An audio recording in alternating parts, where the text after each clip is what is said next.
Hi hello friends welcome to Pooja's cooking channel. ನಾನಿವತ್ತು ಸೋರೆಕಾಯಿ ಪಲ್ಯ ಹೇಗೆ ಮಾಡೋದು ಅಂತ ತೋರಿಸ್ಕೊಡ್ತಾ ಇದ್ದೀನಿ. ಫಸ್ಟು ನಿಮ್ಮ ಸೋರೆಕಾಯಿಂದ ಏನೇನು ಬೆನಿಫಿಟ್ಸ್ ಇದೆ ಅಂತ ತಿಳಿಸ್ಕೊಡ್ತೀನಿ. ಸೋರೆಕಾಯಲ್ಲಿರುವ ಹೆಚ್ಚಿನ ಫೈಬರ್ ಜೀರ್ಣಕ್ರಿಯೆ ಚೆನ್ನಾಗಿ ಆಗಲು ಸಹಾಯ ಮಾಡುತ್ತೆ. ಜೊತೆಗೆ ನಿಮಗೆ ಮಲಬದ್ಧತೆ ಸಮಸ್ಯೆ ಇದ್ದರೆ ಸಹ ತಡೆಯುತ್ತೆ. ಇದು ಚರ್ಮದ ಆರೋಗ್ಯಕ್ಕೆ, ಲಿವರ್ನ ಸಮಸ್ಯೆ, ಹೊಟ್ಟೆಯಲ್ಲಿ ಹುಳುಗಳ ಸಮಸ್ಯೆ ಏನೇ ಇದ್ರೂ ನಿಮಗೆ ದೂರ ಮಾಡುತ್ತೆ. ಫಸ್ಟು ನೀವು ಒಂದು ಈರುಳ್ಳಿನ ಈ ಥರ ಸಣ್ಣದಾಗಿ ಹೆಚ್ಚಿಟ್ಕೊಳ್ಳಿ. ಒಂದು ಟೊಮೆಟೊನ ನೀಟಾಗಿ ಹೆಚ್ಚಿಟ್ಕೊಳ್ಳಿ. ಒಗ್ಗರಣೆಗೆ ಕರಿಬೇವು, ಕಡಲೆಬೇಳೆ ಒಗ್ಗರಣೆಗೆ, ಅದಾದಮೇಲೆ ಸ್ವಲ್ಪ ಉಪ್ಪು, ಕಾಯಿ ತುರಿನ ತುರಿದಿಟ್ಕೊಂಡಿದ್ದೀನಿ. ಇಷ್ಟನ್ನು ರೆಡಿ ಮಾಡಿ ಇಟ್ಕೊಬೇಕು ಸೋರೆಕಾಯಿ ಪಲ್ಯಕ್ಕೆ. ಈ ಥರ ಸ್ವಲ್ಪ ಕಾಯಿ ತುರಿ ಆದರೆ ಸಾಕು. ಸ್ಟವ್ ಮೇಲೆ ಬಾಣಲೆ ಇಟ್ಕೊಂಡು ಬಾಣಲೆ ಕಾದಾದಮೇಲೆ 1 ಸ್ಪೂನಷ್ಟು ಎಣ್ಣೆ ಹಾಕಿ, ಎಣ್ಣೆ ಕಾದಾದಮೇಲೆ ಸಾಸಿವೆ, ಕರಿಬೇವು, ಕಡಲೆಬೇಳೆ ಇಷ್ಟನ್ನು ಹಾಕ್ಕೊಂಡು ನೀಟಾಗಿ ಫ್ರೈ ಮಾಡ್ಕೊಳ್ಳಿ. ಸೋರೆಕಾಯಲ್ಲಿ ತುಂಬ ಬೆನಿಫಿಟ್ ಇದೆ.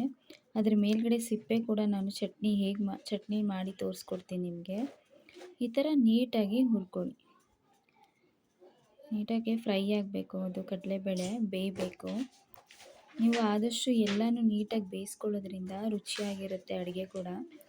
ಅದಾದಮೇಲೆ ಈರುಳ್ಳಿನ ಹೆಚ್ಚಿಟ್ಕೊಂಡಿರ್ತೀವಲ್ಲ ಅದನ್ನು ಕೂಡ ಹಾಕ್ಕೊಂಡು ನೀಟಾಗಿ ಬಾಡಿಸ್ಕೊಳ್ಳಿ.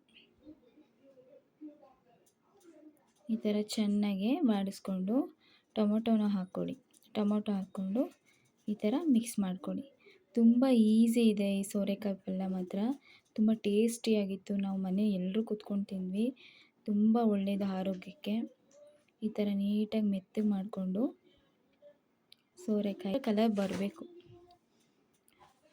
ಈರುಳ್ಳಿ ಟೊಮೊಟೊ ಎಲ್ಲ ಈ ಥರ ನೀಟಾಗಿ ಕಲರ್ ಬರಬೇಕು. ಆ ಥರ ನೀಟಾಗಿ ಫ್ರೈ ಮಾಡ್ಕೊಳ್ಳಿ.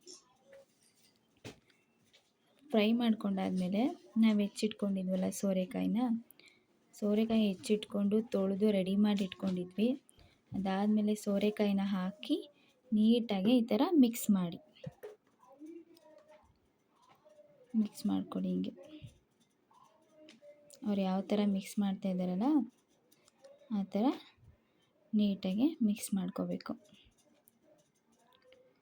ಅದಾದಮೇಲೆ ಸ್ವಲ್ಪ ಉಪ್ಪು, ಅರಿಶಿನದ ಪುಡಿ, ಧನಿಯಾ ಪುಡಿ, ಖಾರ 1 ಸ್ಪೂನ್ ಖಾರದ ಪುಡಿ, ಮೇಲ್ಗಡೆ ಕಾಯಿ ತುರಿ ಇಷ್ಟನ್ನು ಹಾಕ್ಕೊಂಡು ನೀಟಾಗಿ ಈ ಥರ ಮಿಕ್ಸ್ ಮಾಡ್ಕೋಬೇಕು. ನೋಡಿ, ಈ ಥರ ನೀಟಾಗಿ ಮಿಕ್ಸ್ ಮಾಡ್ಕೊಳ್ಳಿ.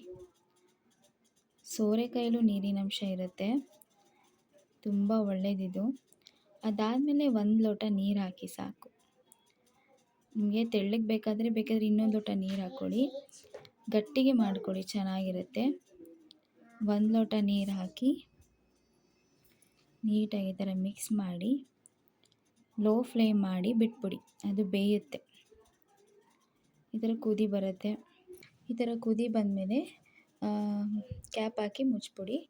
ಅಷ್ಟೇ, ಸೋರೆಕಾಯಿ ಪಲ್ಯ ರೆಡಿ ಆಗುತ್ತೆ. ಇದೇ ಥರ ಆರೋಗ್ಯಕರವಾದಂತಹ ವಿಡಿಯೋಸ್ ಹಾಕ್ತಾಯಿರ್ತೀವಿ. ದಯವಿಟ್ಟು ಒಂದು ಶೇರು, ಲೈಕು, ಸಬ್ಸ್ಕ್ರೈಬ್ ಮಾಡಿ.